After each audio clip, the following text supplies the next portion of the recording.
It was late in the evening when I stepped out of the barbershop, running a hand over my freshly cut hair.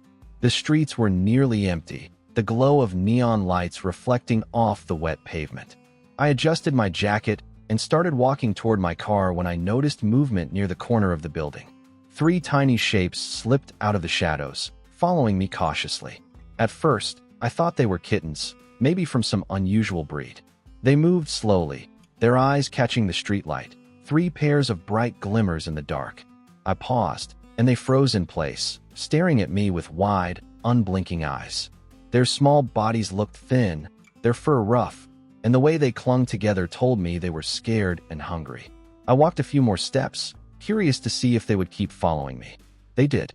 Their paws tapped lightly on the pavement, keeping a careful distance but never letting me out of sight. I stopped again, crouched down, and stretched out my hand. None of them moved closer, but they didn't run either. They just stood there, shivering slightly, as if waiting for something. The thought of leaving them out there didn't sit right with me.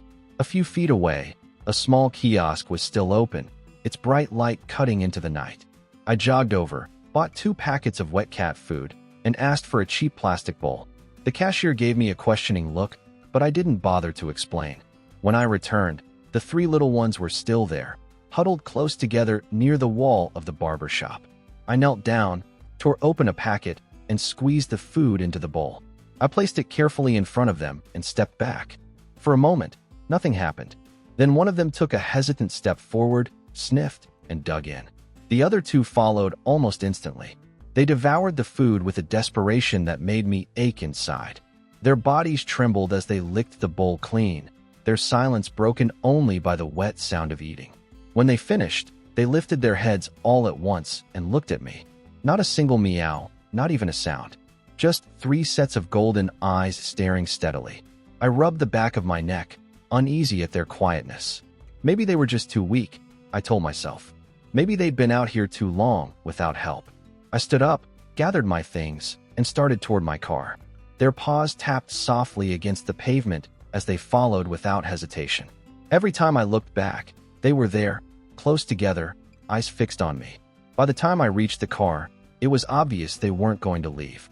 I hesitated, glancing around the empty street. It was too cold, too dark, and too late to abandon them here. With a resigned sigh, I opened the car door and carefully lifted them inside. They curled up on the passenger seat, pressed against each other, their breathing slow and steady. I drove home, stealing glances at them, wondering what exactly I had just taken responsibility for. Back in my apartment, I spread an old blanket on the floor, set down the bowl, and gave them the rest of the food. They ate quickly, then curled up on the blanket in a tight ball, their bodies touching as if they couldn't bear to be apart. I sat on the couch, watching them under the dim light of the lamp. That's when I noticed it. Their paws, larger than any kittens I had ever seen.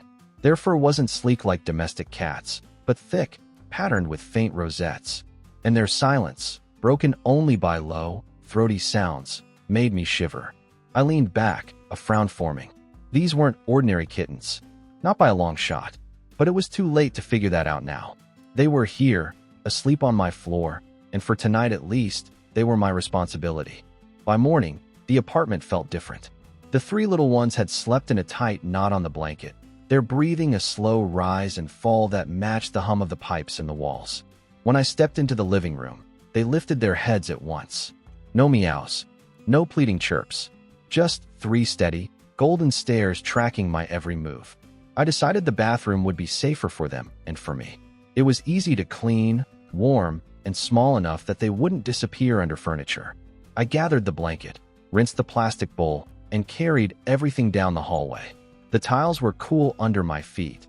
The mirror fogged slightly from the shower I'd taken the night before. I spread the blanket beside the tub and set out 2 bowls, one for water, one for food.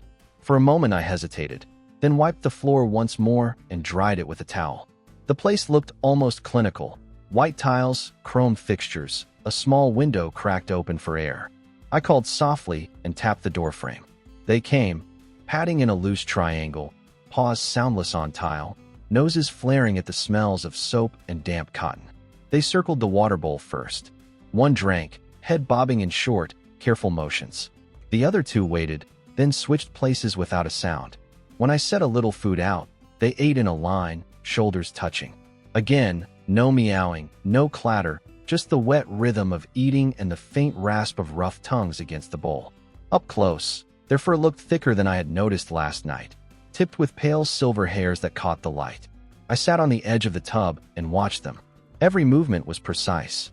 When a spoon clinked in the kitchen, all three heads turned at once. When the radiator clicked, three pairs of ears tilted toward the sound.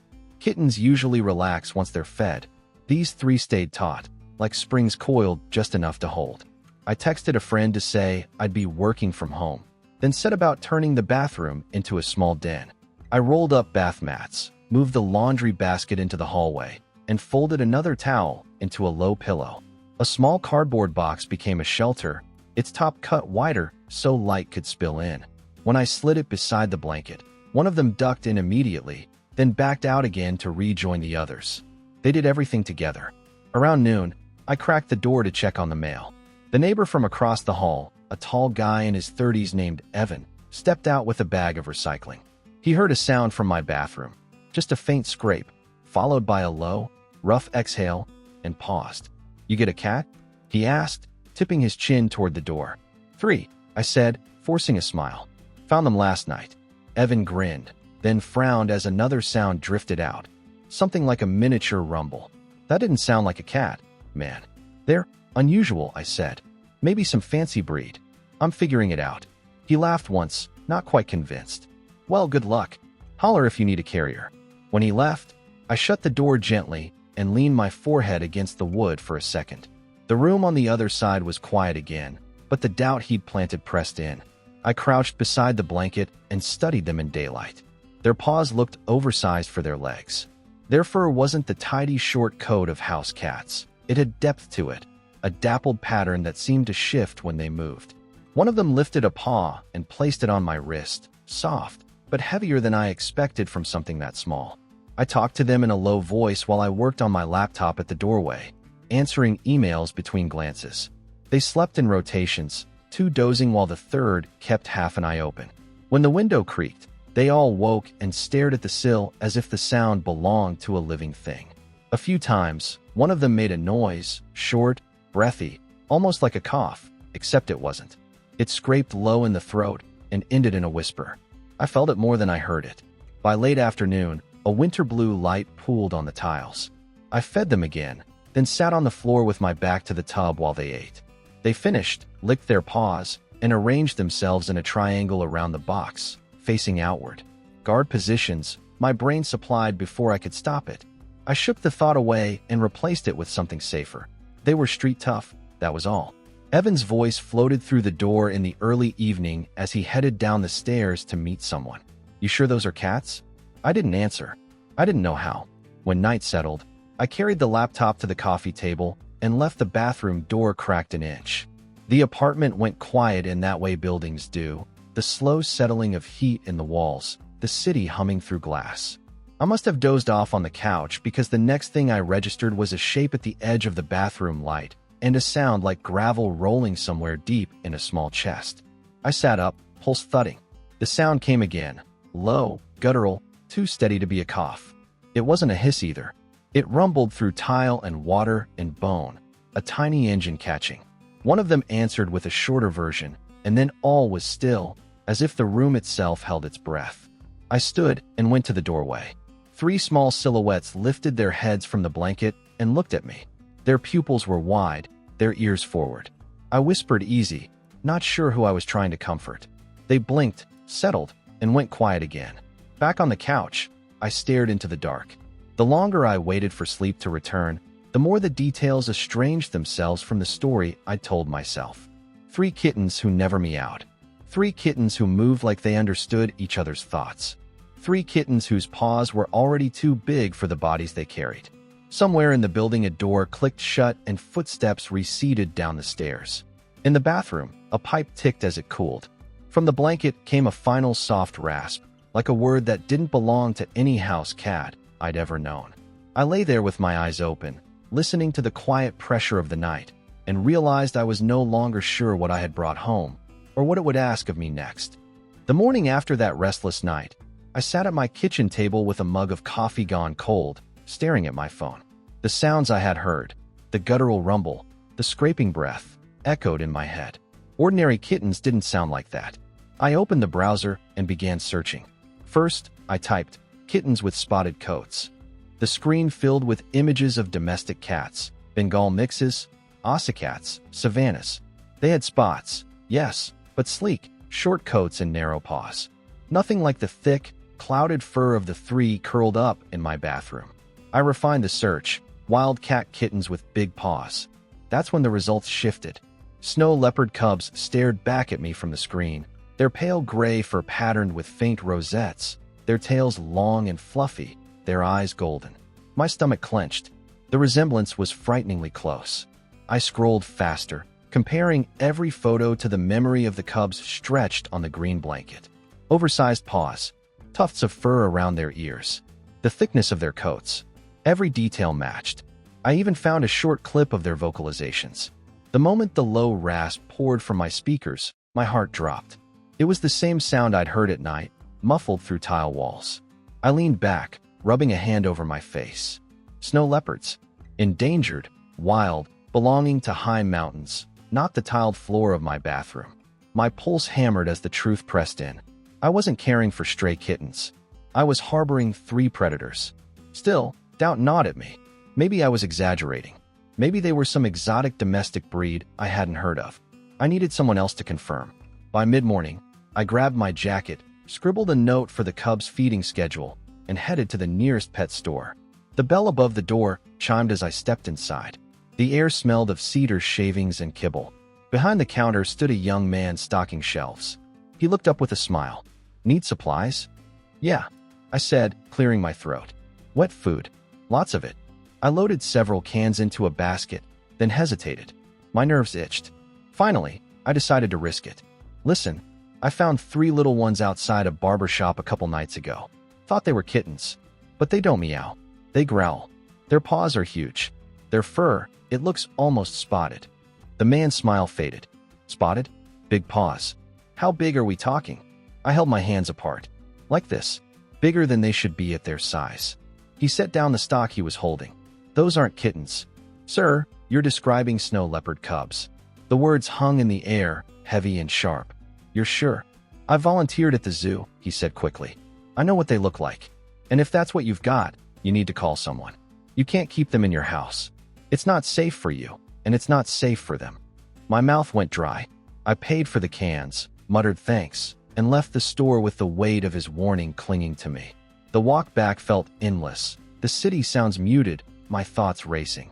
By the time I reached my building, every step felt heavier. I unlocked the bathroom door, and the 3 cubs lifted their heads instantly.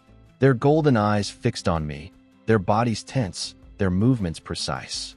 I set the food down, but this time I didn't watch them eat with the same detached pity. I watched them as what they truly were, wild animals, not pets. Their shoulders rolled differently, their silence stretched longer. Even the way they licked the bowls was deliberate, their tongues scraping with force. One of them patted forward after finishing, its oversized paw landing on the tile with a soft thump. It pressed closer to my leg, golden eyes searching my face. My heart twisted, caught between awe and fear. They trusted me. They had accepted me as their source of warmth and food. But what if that trust turned into something I couldn't control? I sat on the closed lid of the toilet, watching them move. Every detail screamed of what I had confirmed. These were snow leopard cubs. Orphans, likely, fragile, but still wild. My apartment walls felt too thin, my resolve too weak. For the first time since finding them, I wondered not only how long I could keep them safe, but how long I could keep myself safe as well. By the 4th day, the tension of not knowing finally broke me. I stared at the 3 little ones stretched on the bathroom blanket, their paws splayed, their eyes half closed in the weak light from the window. They had eaten, slept, and followed patterns that weren't like any house cats I had ever seen. The truth pressed too hard to ignore. I pulled my phone from my pocket and scrolled through my contacts until I found Rebecca's name. She picked up on the second ring. "Daniel? Long time. What's going on?" "Rebecca, I need help. I found 3 little ones a few nights ago. I thought they were kittens. They're not. I'm almost certain they're wild. Can you take a look? There was silence, then a measured tone. Bring them in. Be careful, Daniel. And use carriers. Don't let them roam loose in your car. That part was easier said than done. I dug through the closet and pulled out 2 old plastic carriers from when my dog was still alive. They were beige, scratched, with metal grates at the front. I cleaned them quickly and lined each with a towel. The cubs watched every move, ears flicking, bodies tense. When I set the carriers on the floor and placed food inside, they sniffed the air but didn't move. I nudged one gently forward, and it slipped inside with cautious steps. The moment the door closed, it turned, pressing against the grate, a low growl rumbling in its chest. The other 2 were harder. One resisted completely, claws scraping across tile, throat rasping. It took patience, steady hands, and more food before I coaxed them both in. 2 crammed into one carrier, pressed tight against each other. Their golden eyes burned through the grates as I carried them down to the car. The carriers shifted with their weight, claws rattling against plastic. My hands shook slightly as I set them on the back seat.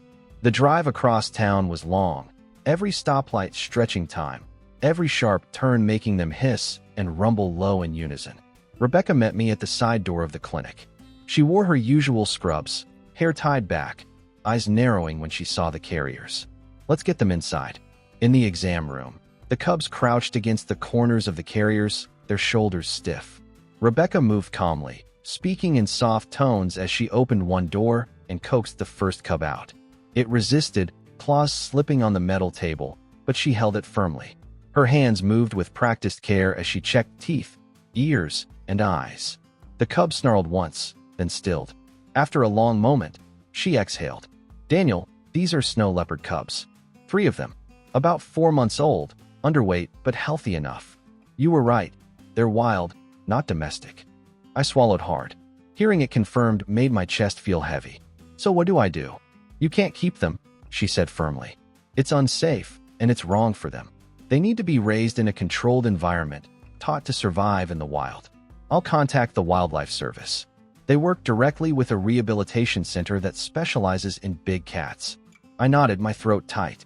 One of the cubs reached a paw against the grate as if searching for an anchor.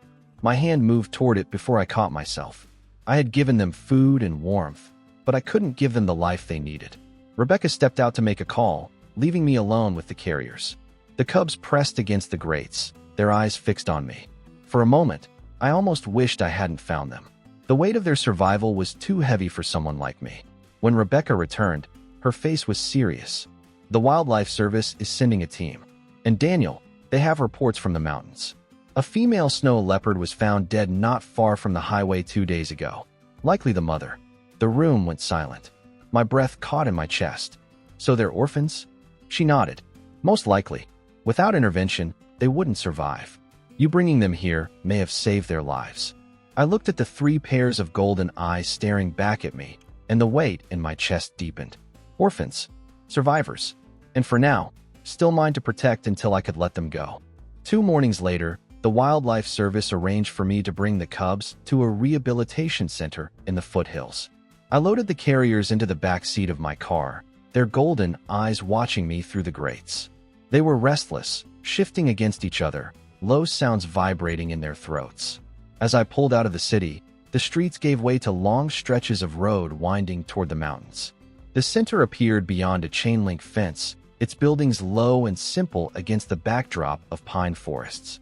A woman in a green jacket stood waiting near the entrance. She stepped forward as I parked, her calm expression steadying me. I'm Laura, she introduced herself, extending a hand. Thank you for bringing them. Inside, we carried the carriers down a clean corridor. The cubs pressed to the corners, ears flat, bodies trembling at the strange smells. Laura guided me into a wide enclosure room lined with hay and climbing logs. We'll start them here, she said. It's safe, quiet, and close to other animals. They'll adjust. I opened the first carrier, and one cub darted out, pressing low to the ground. The other 2 followed more cautiously, their tails flicking. They circled the space, sniffing, testing the logs with tentative paws. Laura and her team kept their distance, observing without intruding. They'll get food on a strict schedule, Laura explained. No more close human contact than necessary. We need them to stay wild.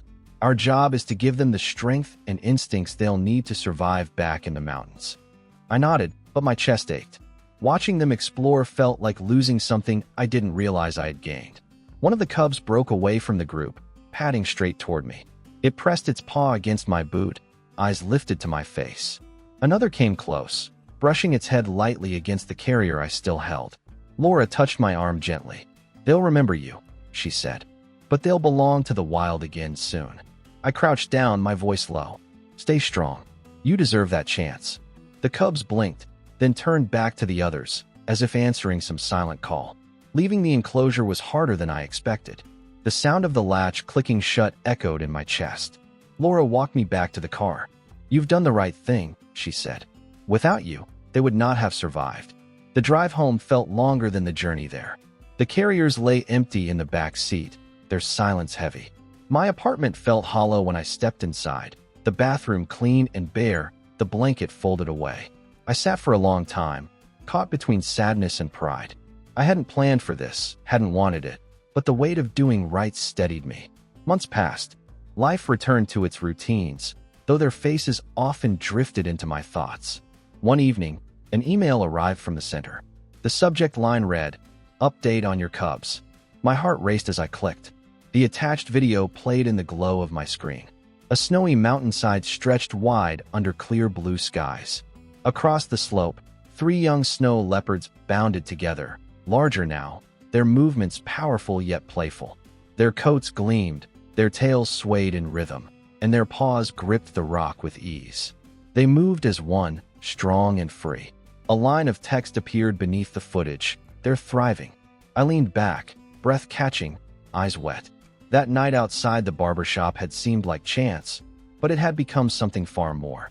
A reminder that even small choices ripple outward, that saving one life, or 3, can change the world in ways we may never fully see.